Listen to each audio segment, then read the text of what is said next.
Am I seeing my own things? Did you see what I just saw? Did I just see William Ruto drove all the way to Gatondo to see the disgusting, to see the war criminal, to see the genocidal prick called Uhuru Kenyatta?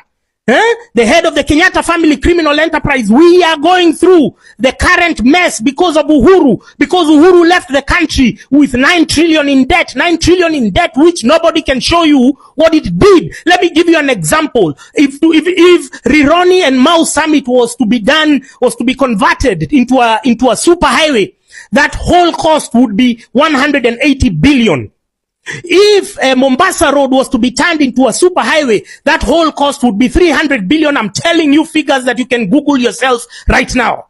So with 480 billion, we could have at least seen 2 super highways during Uhuru Kenyatta's tenure. What do we have? We have concessional projects. We have the expressway, which we have to pay through tolls. We have the SGR, which we have to pay through tolls. So none of the 9 trillion that Uhuru left us paying, that Uhuru left us suffering, we are being overtaxed because of Uhuru. None of that money came from the 9 trillion that is in debt. And do you know where the majority of these loans are coming from? They are coming from commercial banks. It is domestic borrowing. What does domestic borrowing do? It discards.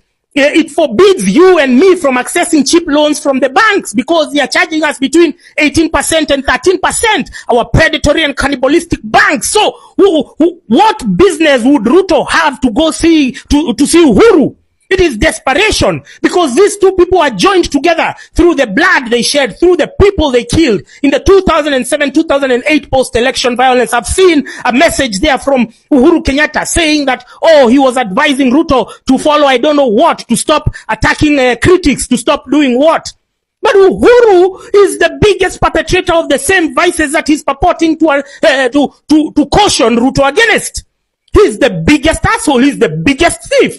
What value does he have to add to anyone's government, let alone the genocidal baboon called William Ruto? What value does he have? This is desperation. And it shows you that what they say all the time, they try to glamorize it, that the only thing that is common, the only thing that is cumulative in their pursuits as politicians is their interest. You understand? They are ready to set aside their differences because of the greater interest, their personal interest, their business interest. So it's never about us. We are on our own. We have always been our own. So when you're there championing, shouting about this politician, that politician, know that when shit hits a fan, you understand? When all is said and done, when they sit down, they will talk about their own interests. They worry about their children, their grandchildren, their bank accounts. They want to secure their Cayman accounts, their Virgin Islands accounts. You understand? That's all they care. Their Jersey and Guernsey accounts where they've been hiding our money. Uhuru Kenyatta is the biggest thug. What value would he have to Ruto? It's because they are united. Both of them are birds of the same feather. When it comes to killing people, they would gladly do it as long as they secure their personal and business interests. You understand? This is an example I'm showing you. You are seeing, first of all, it was Raila.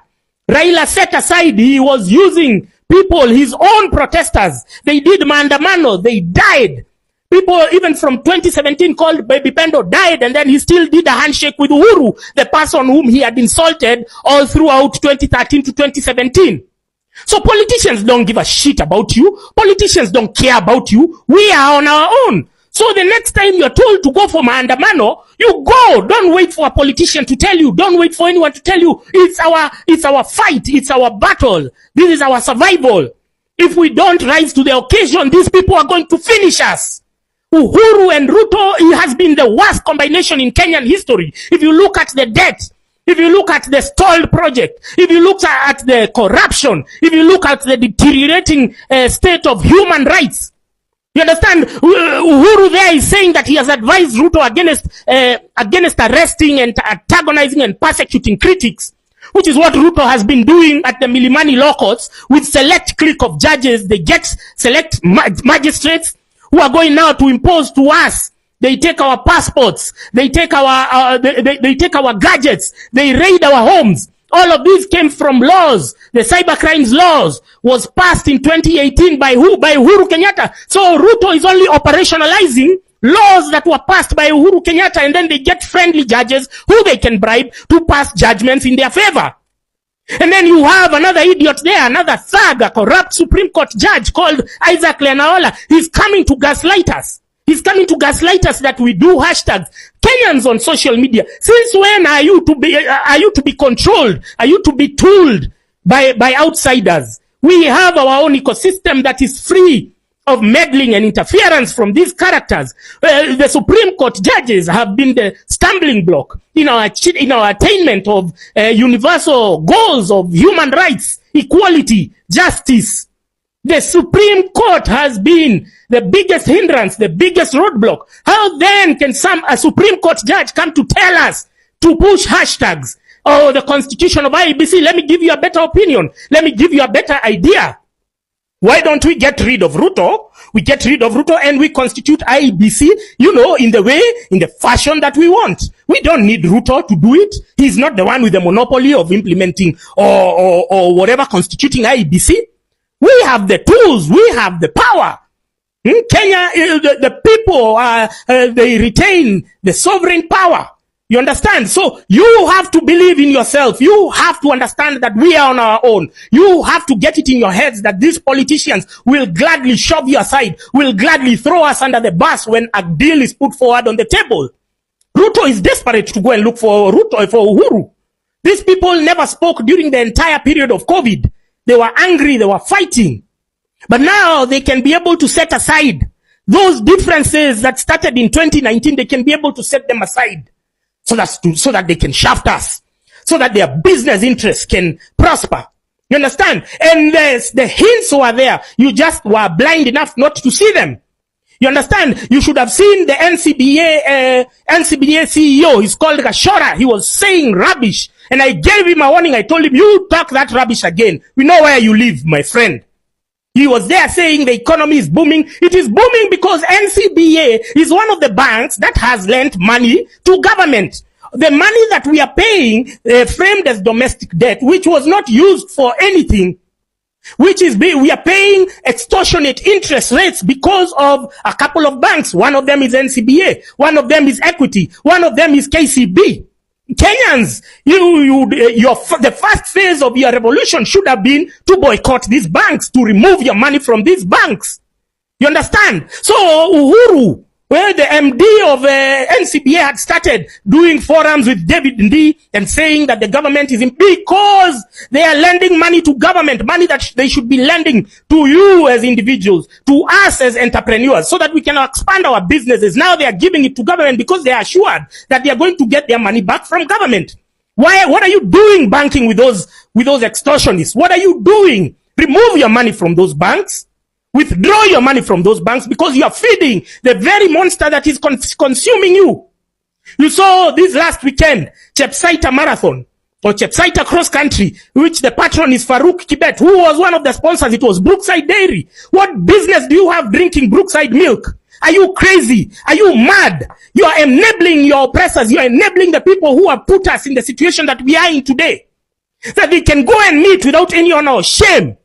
That Uhuru is there purporting that he was advising Ruto. What rubbish. Unatubebanga aje wewe Uhuru. You think everyone is stupid. You think this is those COVID days when you had us by the chokehold, when you had us censored and you were speaking through your propagandists. Uhuru, we are tired of you even more than Ruto. We are here because of you. We are here. We are suffering because of you, Uhuru Kenyatta. You're shameless son of a poacher. Your behaviors that were genetically transferred to you from your fucked in the head father, from your poaching mother. You are now entrenching them, that you think now you're going to join together with Ruto. Let me tell you, we are going to get rid of Ruto. We are going to march to State House. We are going to come for you, Uhuru Kenyatta. We are going to come for your businesses. Because who the fuck are you trying to insult the intelligence? We are here because of you. You borrowed money. You cannot show us what you did with that money. All that money came from commercial banks. That money came from domestic borrowing. There is a capital deficit. There is a cash flow deficit in the country because of you. None of your tenders was successful. None of your roads, the roads were countrywide. Our power bills went high because of you. And you have no audacity. No, you have the audacity to even come and say, I was lecturing, I was advising Ruto to follow the law or to what? No, we know we know it's in your best interest for us to be curtailed. We know that Ruto's presidency has served your business interests more than anyone else. We know you're happy when the rest of us are suffering. You locked us down during COVID.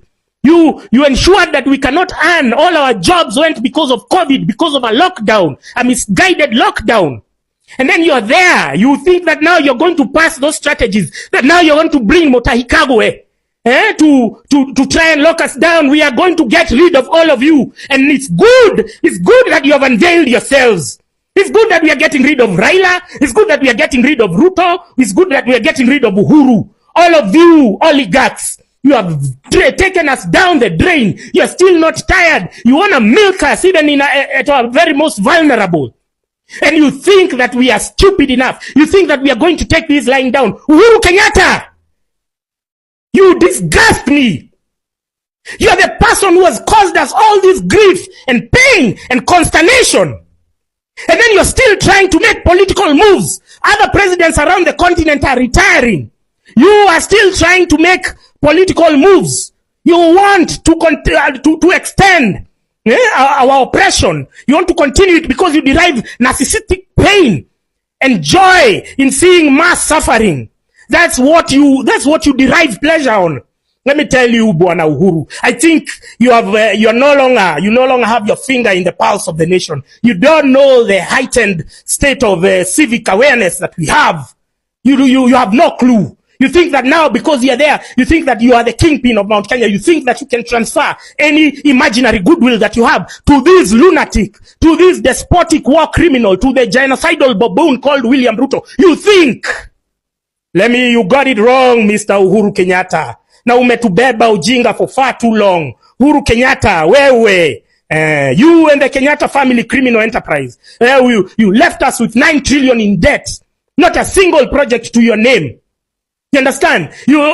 Everything, the interest rates went skyrocketing. The electricity bills, everything, our businesses went down. Jobs. You brought Alcoblo, which is being enforced by William Ruto today, by the extortionists at the Ministry of Interior was started by you. You made Nairobi CBD die down. Jobs have disappeared. The health sector crumbled because of you. And you think you're going to insult our intelligence? Bro.